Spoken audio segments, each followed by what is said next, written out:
Regardons un deuxième exemple de comment ça fonctionne l'ordre de priorité d'une FPQ4 versus une FPQ1. Dans cet exemple-ci, on va prendre l'exemple d'une petite dépanneuse. Donc, on a une FPQ4 au nom de la dépanneuse de Karine incorporée versus la FPQ1 de Charles, parce que la voiture de Charles est dépannée, remorquée.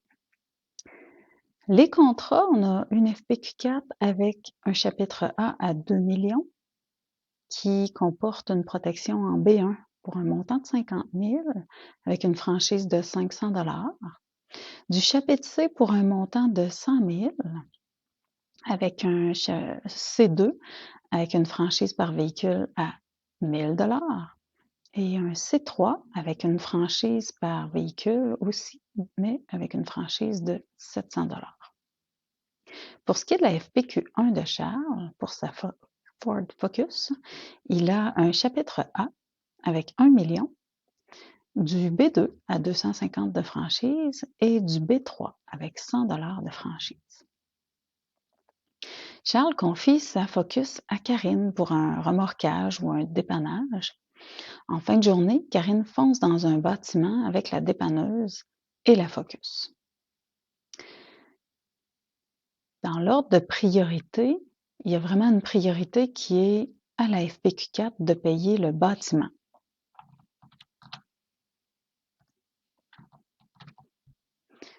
La FPQ4 de Karine, en chapitre A, va payer les dommages au bâtiment, peu importe si c'est la petite dépanneuse ou le véhicule de Charles qui a foncé ou l'ensemble des deux véhicules qui ont foncé dans le bâtiment.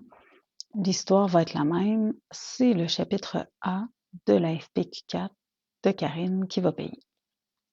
Pour ce qui est des dommages à la Ford Focus, c'est Charles qui va décider. Il n'y a pas d'ordre de priorité, mais la fin de l'histoire va quand même être la même, peu importe c'est quoi le chemin que Charles décide d'emprunter.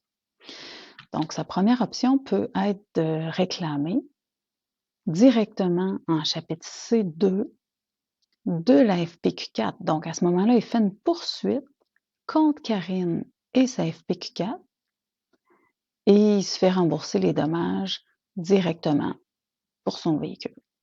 C'est à ce moment-là Karine qui paye sa franchise de sa poche, donc une franchise de 1 000 en C2. Charles peut aussi décider de prendre sa propre FPQ1. À ce moment-là, son assureur va payer avec le chapitre B3. C'est pas de la collision. C'est un véhicule qui a eu une collision lorsqu'il en transportait un autre. Donc, le véhicule de Charles étant transporté par un véhicule qui a eu une collision, Charles va pouvoir réclamer en B3 avec une franchise de 100 La FPQ1 de Charles, à ce moment-là, va aller en subrogation contre la FPQ4 de Karine. Donc, la fin de l'histoire, comme on disait, ça va être la même. Pour ce qui est de la petite dépanneuse, qui est probablement brisée aussi, Karine va pouvoir réclamer sur sa FPQ4 et à ce moment-là, c'est son chapitre B1 qui va s'occuper de faire le paiement avec une franchise à 500 $.